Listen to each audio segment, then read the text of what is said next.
Previously on World History and Geography. For roughly 2,000 years, China followed a cycle of dynasties leading all the way up to the final dynasty to rule China, the Qing. Out of pride in their ancient culture, the Chinese looked down on all foreigners. In 1793, however, the Qing emperor agreed to receive an ambassador from England. The Englishmen brought gifts of the West's most advanced technology: clocks, globes, musical instruments, and even a hot air balloon. The emperor was not impressed. The emperor stated that the Chinese already had everything they needed, but Europeans were determined to open China's doors.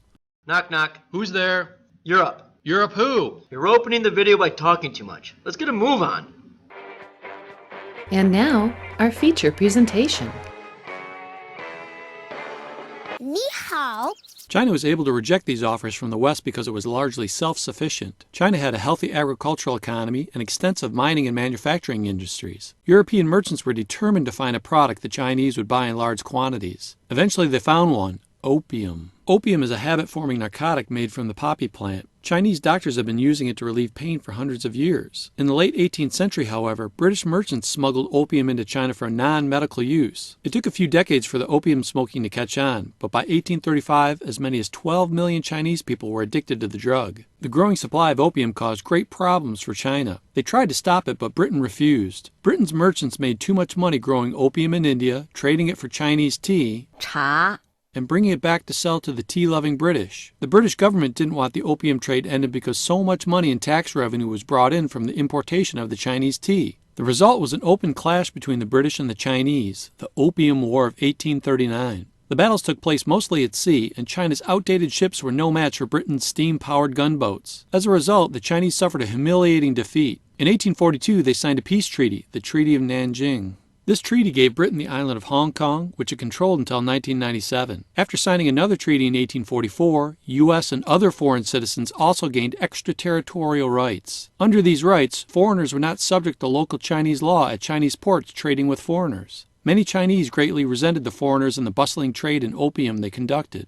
Another problem was China's population. Let's say hello to everyone in China. No, let's not. Because the number of Chinese grew to 430 million by 1850. Yet in the same period of time, food production barely increased. As a result, hunger was widespread, even in good years. Many people became discouraged and opium addiction rose steadily, and the people began to rebel. In the Taiping Rebellion, possibly 20 million or more people lost their lives when a peasant army took control of large areas of China, trying to create a kingdom where everyone would share China's vast wealth and no one would live in poverty. Eventually the Qing, along with French and British forces, ended the rebellion. Pressure on the Qing was coming from inside and outside the empire. At the Qing court, stormy debates raged about how best to deal with these issues. Some government leaders called for reforms patterned on Western ways. Others, however, clung to the traditional ways and accepted change very reluctantly. Throughout the late 19th century, many foreign nations took advantage of China's upheavals and attacked China. Treaty negotiations after each conflict gave these nations increasing control over China's economy. Japan and many of Europe's major powers gained a strong foothold in China. This foothold, or sphere of influence, was an area in which the foreign nation controlled trade and investment.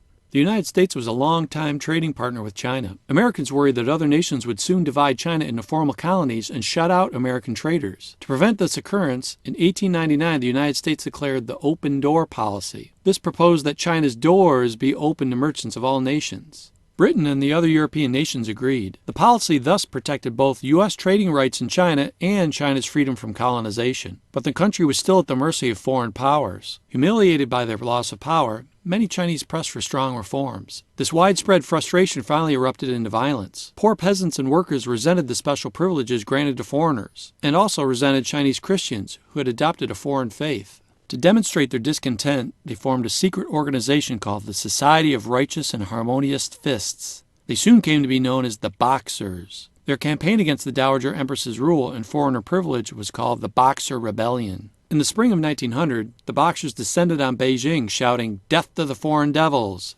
except not in English. The Boxers surrounded the European section of the city and kept it under siege for several months, even chopping off the heads of the foreign missionaries. Don't worry, that's not a real head. Ugh.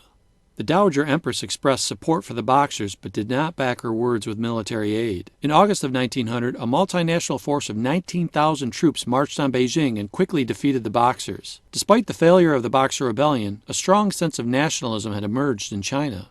At this point, even the Qing court realized that China needed to make profound changes to survive. In 1908, the court announced that it would establish a full constitutional government by 1917. However, the turmoil in China did not end with this progressive plan.